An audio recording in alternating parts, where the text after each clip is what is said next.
Olá, boa noite de sexta-feira para você. Está começando o TVC2, seu primeiro jornal da noite. E no programa de hoje você vai ver: simulação de ocorrência de acidente de trânsito vai ocorrer no túnel Rei Pelé. Brasília recebe a 24ª Parada do Orgulho de Brasília no próximo domingo. Em nosso estúdio, a presença do deputado distrital Gabriel Magno. Essas e outras notícias você confere agora. O TVC2 está no ar.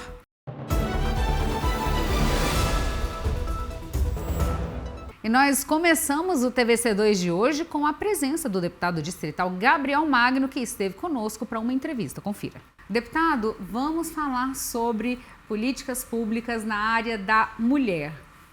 Sei que já nesse primeiro semestre você teve muito trabalho aí nessa frente, com uma pauta muito importante, e eu começo com ela justamente porque nós tivemos caso aqui em Brasília, estamos tendo aí, avançando nos números de feminicídio, e uma notícia muito triste, para nós avançar nesse número, e justamente por isso eu gostaria que você falasse sobre esse projeto do afastamento da mulher do trabalho quando ela sofre violência doméstica, por favor.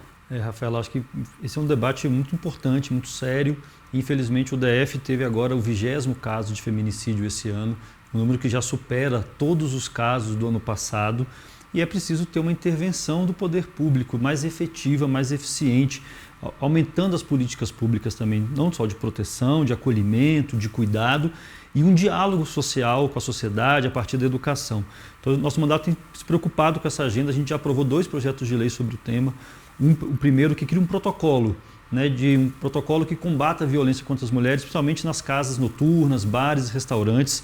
Foi estimulado e motivado, inspirado no protocolo de Barcelona, no caso que a gente também teve nesse ano, com o ex-jogador da Seleção Brasileira de Futebol, que cria um protocolo entre o poder público e o setor privado, também para acolher, primeiro, para prevenir, de prevenção, para que não aconteçam os casos de violência, e, se caso aconteça, ter também um protocolo para você ter ações de proteção a essas mulheres, de acolhimento a essas mulheres vítimas de violência. Os dados são alarmantes.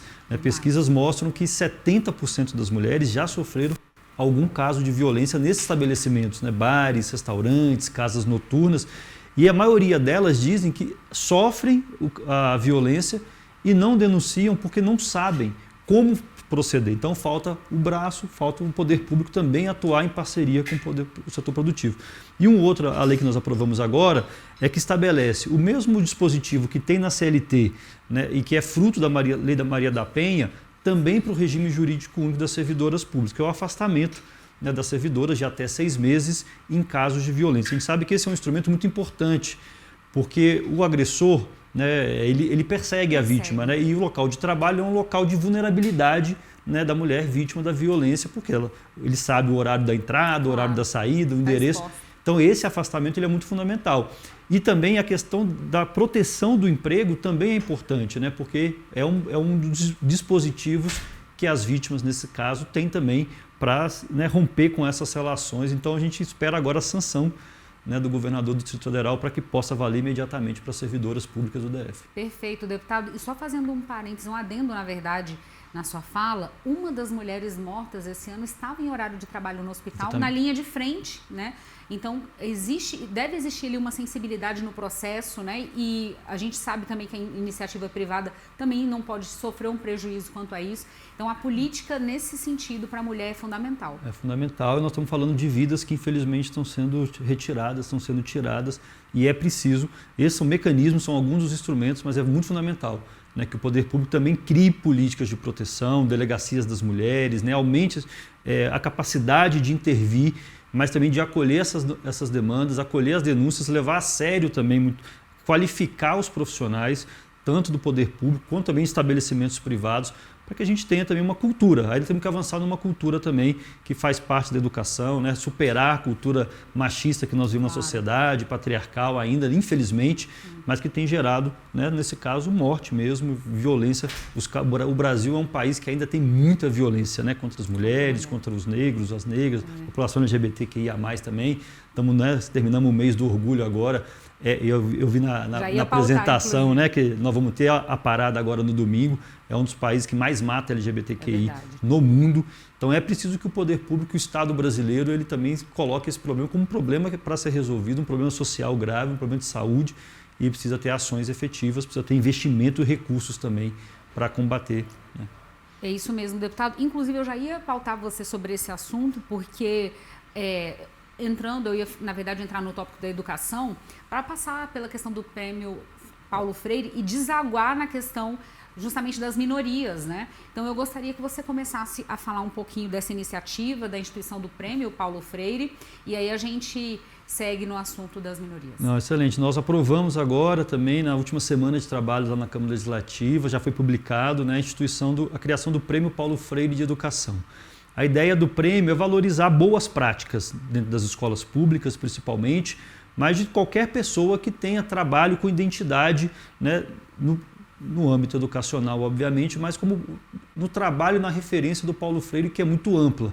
Educação para os direitos humanos, educação ambiental, educação para a diversidade, né? Educação também para a democracia, fortalecer a gestão democrática, os profissionais. Então a ideia é que a gente faça, vamos abrir agora as inscrições no dia 15 de julho, então no nosso site, no site da Câmara vai estar o detalhe do edital que vai ser aberto no dia 15 de julho. A ideia é que a gente tenha um mês de inscrições, né? Até o dia 15 de agosto, vamos estar recolhendo essas inscrições na Comissão de Educação, Saúde e Cultura da Câmara, para a gente fazer a entrega solene da premiação no mês de setembro, que é o mês de nascimento, né, do Paulo Freire. Então a ideia é valorizar, mas também fazer um debate, um recorte pedagógico, educacional. As escolas são um instrumento importante, né, para a gente reverter essa agenda, claro. A agenda da violência, né, reverter a agenda do preconceito.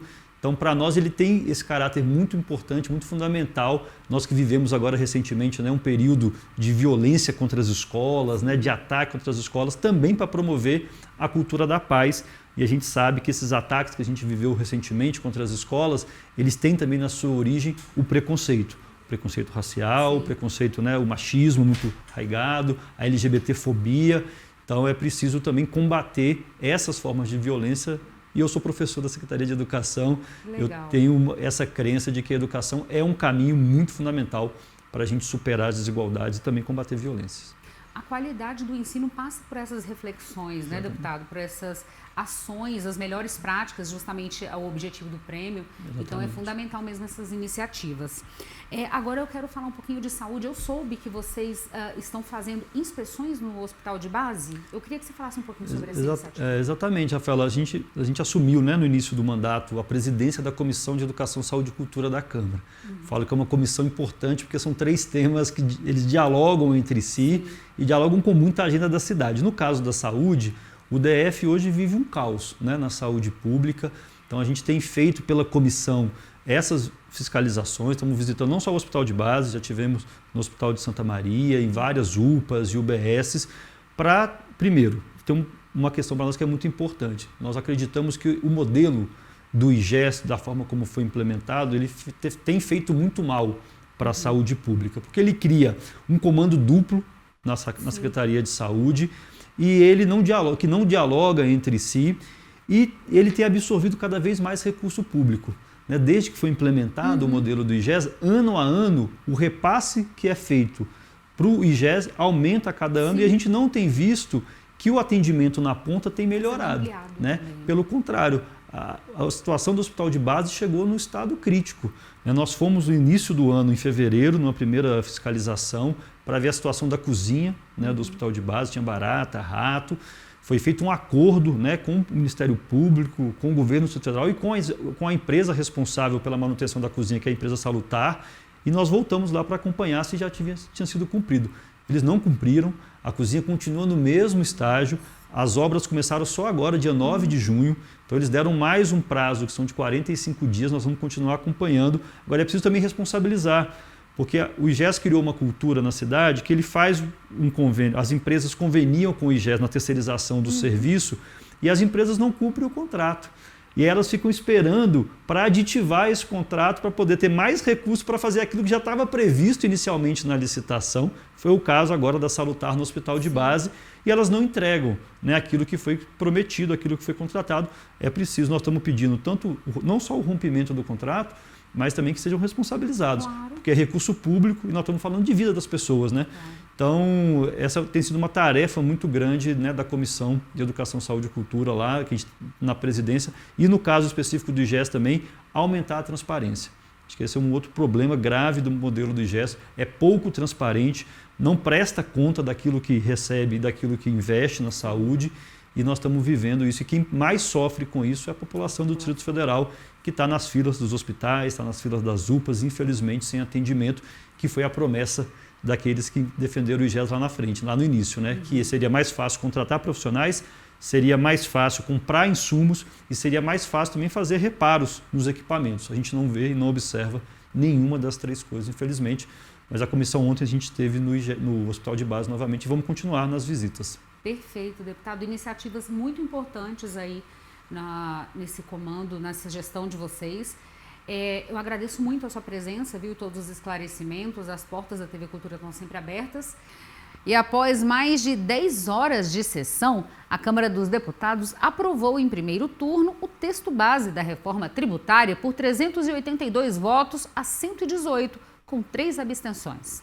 A proposta de emenda à Constituição reformula a tributação sobre o consumo. A aprovação em segundo turno ocorreu já na madrugada, aproximadamente às 1h40 da manhã. Foram 375 votos a favor de 113 contrários à PEC.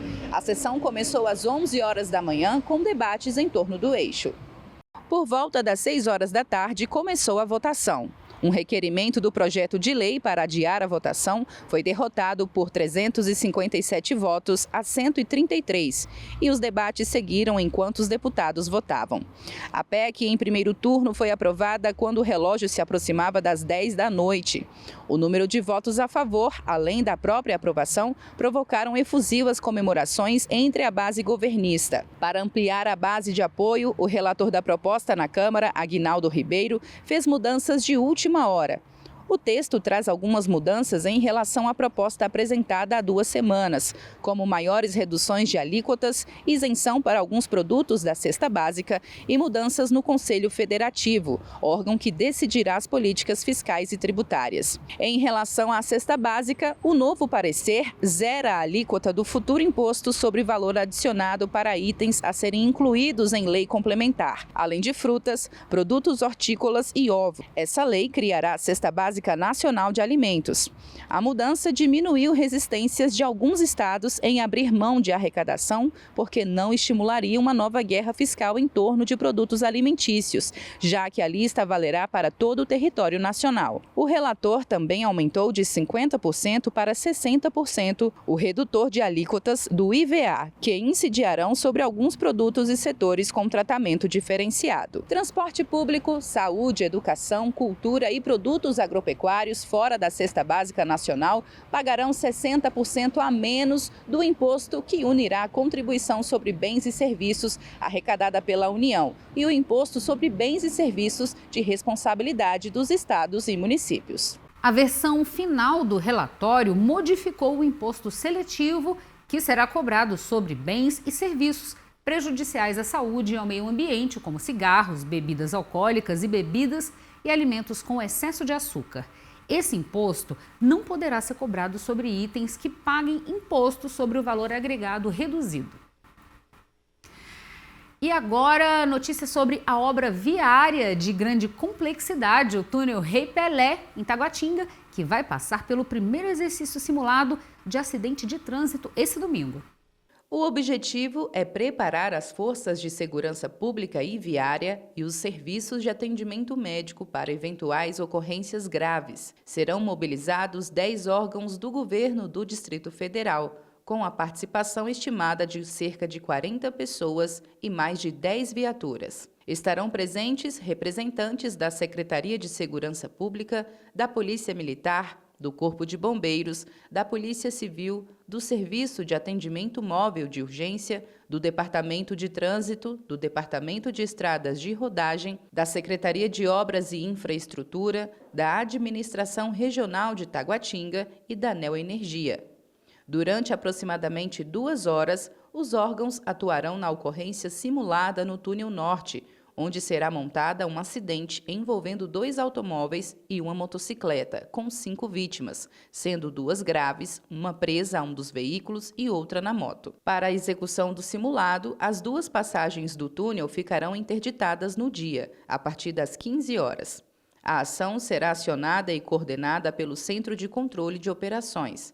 Assim que o acidente for visualizado pelos operadores das câmeras, as viaturas do Detran e Polícia Militar serão imediatamente acionadas para fechar o acesso ao túnel e isolar o local do acidente. A próxima etapa consiste no acionamento e na chegada do Corpo de Bombeiros e do SAMU para as ações imediatas de resgate.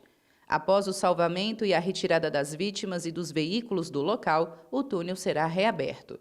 Serão feitos vários testes de atendimento e tempo de resposta, desde o momento do acionamento até o final do atendimento das vítimas no local. E apesar de ser realizada no domingo, a simulação deve causar, claro, algum pequeno transtorno nas proximidades da região, o que acaba sendo necessário para o exercício poder se aproximar de uma ocorrência real, em prol da segurança de todos, né? Bom, e no próximo bloco você vai conferir, direto da feira no setor, Roda Livre do Choro aberto. É já já.